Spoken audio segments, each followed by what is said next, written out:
Ukraine intercepted Russian occupiers' communications in which the order to capture the commander and kill the rest was clearly heard. This became further evidence that the Russian command deliberately orders its troops to execute defense force fighters who surrender. Such tactics are a grave violation of international law.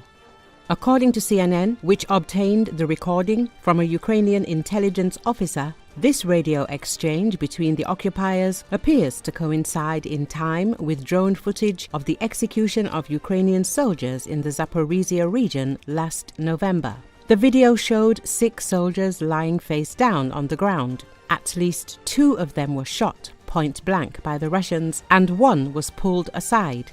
In the intercepted recording, a Russian commander, whose name and rank CNN was unable to verify, can be heard speaking to soldiers, call sign Arta and White, on the front lines.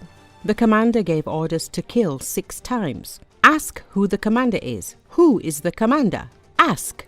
Take the commander prisoner and kill everyone else, he said, repeating the criminal order several more times later.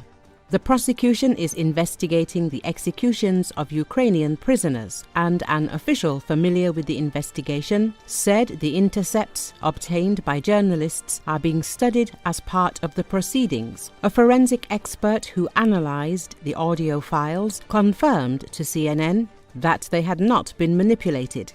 The UN Special Rapporteur on Extrajudicial Summary or Arbitrary Executions, Maurice Tidball-Binns, said the incidents involving the executions of Ukrainian prisoners constituted serious violations of international law. In his opinion, such behavior could only have been sanctioned by the highest authorities in Russia.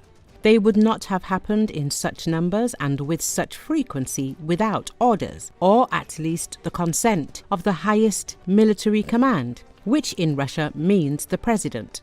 An unnamed Western intelligence official also acknowledged the authenticity of the files, saying they are consistent with previously documented brutal executions. It is clear that the soldier is receiving orders to execute Ukrainian soldiers who have surrendered, he added, noting that he is studying similar materials from other cases, which only strengthens the evidence of a directive from the Russian command to kill Ukrainian soldiers who have surrendered or are in the process of surrendering.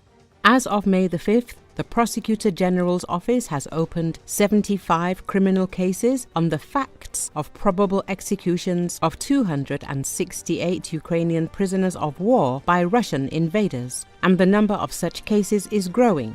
The head of the Russian Military Crimes Investigation Department, Yuri Belousov, noted that the increase in the number of executions of prisoners is connected with instructions from the highest leadership of the Russian Federation, both political and military. We haven't seen any written orders yet, but we have some examples of verbal orders, he explained. Ukrainian officials claim that the executions of Ukrainian soldiers are fueled by Russian cultural hatred of Ukrainians, but they are also intended to have psychological impact.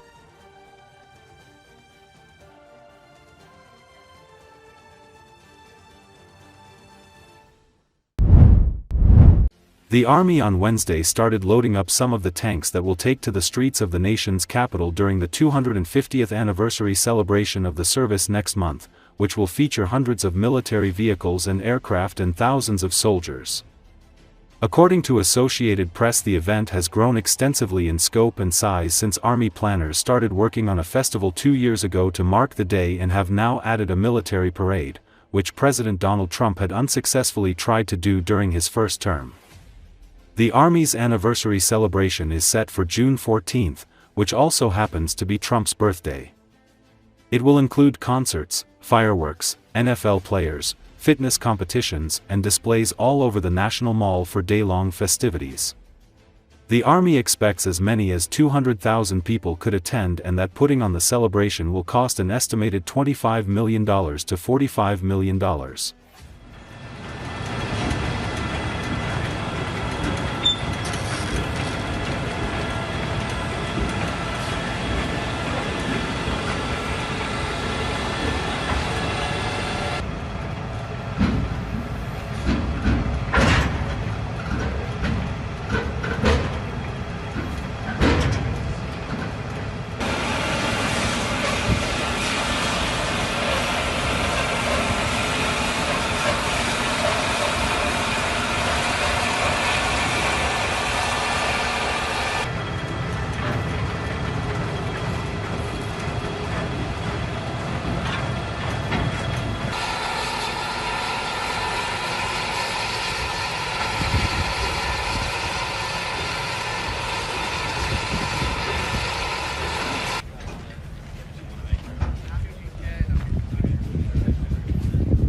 An assault unit consisting of motorcyclists has been set up within the 425th Separate Skala Regiment of the Ukrainian Armed Forces.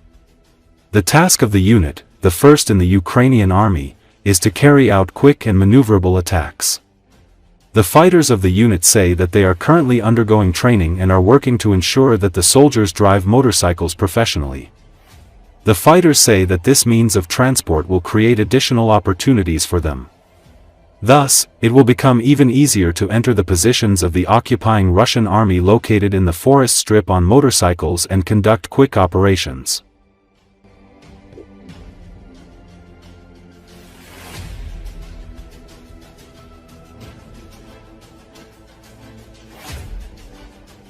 Наразі навчаємо штурмову роту мотоциклетную, для того, чтобы пацаны могли спокойно заехать, штурмануть и выйти оттуда целыми и невредимыми. Мы максимально стараемся обучить, достаточно опытно могли управлять транспортным средством, потому что это будет мобильно, быстро, с хорошей огневой поддержкой. Пацаны сутками напролет занимаются проездами, нарабатыванием навыков, прострелы, поддержка огнем. Заехать, отработать, подлететь быстренько к позиции врага, спешиться, зайти штурмануть, завести закреп, и выполнение задания будет успешным.